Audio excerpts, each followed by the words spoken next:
Une princesse vivait dans un château luxueux. Elle n'avait que 14 ans, mais elle était terriblement gâtée et maussade. Une fois, elle a proposé quelque chose pour Avril, et il y avait des fleurs de printemps au banquet du Nouvel Aène. Elle a publié un décret dans lequel elle a annoncé le début du printemps, et a promis de récompenser généreusement celui qui apporte des personnages au palais. Dans une petite maison à la périphérie de la ville vivait une belle-mère avec sa fille et sa belle-fille. La belle-fille était une fille très douce et gentille, et son nom était Masha. La belle-mère et la fille étaient très paresseuses et en colère, et elles blessaient la pauvre fille de toutes les manières possibles. Ils voulaient vraiment recevoir la récompense promise par la princesse, mais ils ne savaient pas où se procurer les personnages en hiver. La vieille femme a décidé d'envoyer Masha dans la forêt pour leur apporter des fleurs printanières. La belle-fille a commencé à implorer sa belle-mère d'avoir pitié d'elle, car il faisait noir et froid dehors. Et quel genre de personnage peut-il y avoir en hiver? Mais la vieille gourmande ne voulait rien entendre. Elle a donné un plus grand panier et a conduit Masha à la porte. La fille gelée avait très peur dans une forêt sombre. Soudain, au loin, elle vit une lumière. Elle était ravie et est allée à sa rencontre. Il s'est avéré que c'était un grand feu ardent, et 12 personnes se réchauffaient autour de lui. Reprenant courage, la fille s'est approchée d'eux et leur a dit que la méchante belle-mère l'avait forcée à aller dans la forêt et à ramasser des personnages. Il s'est avéré que c'était 12 mois. Les frères se sont sentis désolés pour Masha et ont décidé de l'aider. Frère April a scandé un sort, et soudain le printemps est arrivé dans la forêt et dans la clairière. La neige a fondu, l'herbe verte est apparue, les personnages ont fleuri.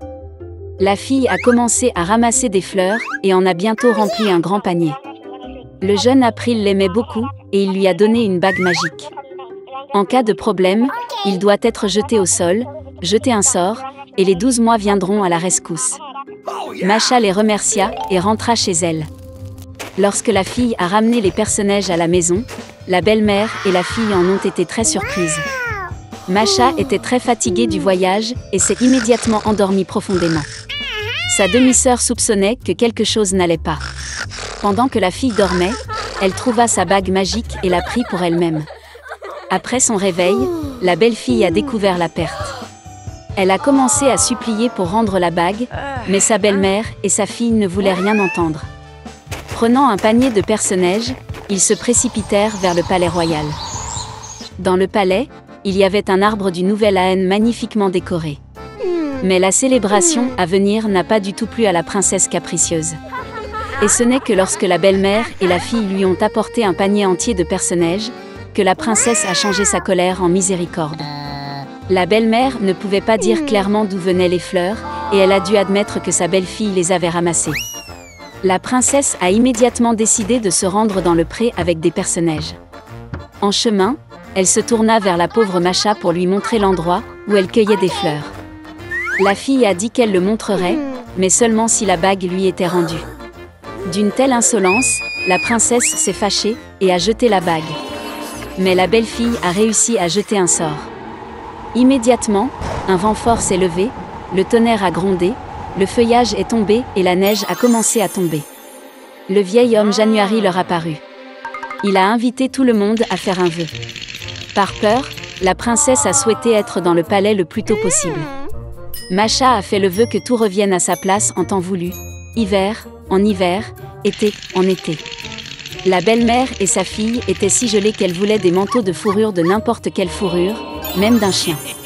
En disant cela, les femmes gourmandes se sont immédiatement transformées en chiens. Ils étaient attelés à un traîneau sur lequel la princesse devait se rendre au palais. Masha a remercié les frères pour leur aide. Ils ont promis de transformer la belle-mère et sa fille en humains, mais seulement quand elle deviendrait obéissante. Des mois ont donné à la fille un magnifique grand traîneau, attelé par des chevaux fringants. En les voyant, la princesse a demandé un tour au palais. C'était la première fois de sa vie que la princesse prononçait le mot « s'il vous plaît ». Et Masha accepta volontiers.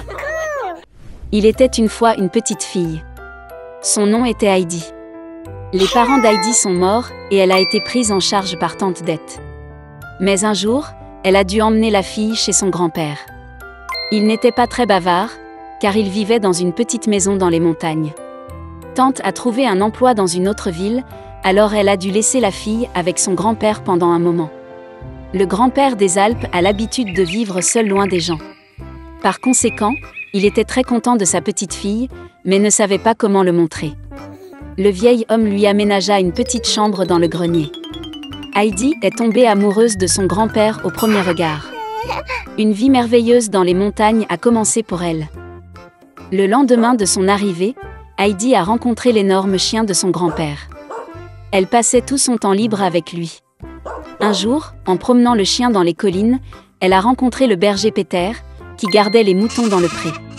Les enfants sont devenus amis et Peter a commencé à emmener Heidi avec lui pour des promenades dans les montagnes. Batifolant toute la journée, Heidi se sentait vraiment heureuse. En même temps, elle n'a jamais oublié son grand-père, et dans tout ce qu'elle a aidé à la maison. L'une de ses choses préférées était de faire du pain. Heidi l'a apporté à la mère de Peter, et elle a, à son tour, donné à la fille du lait de chèvre frais. L'été est terminé et l'hiver est arrivé.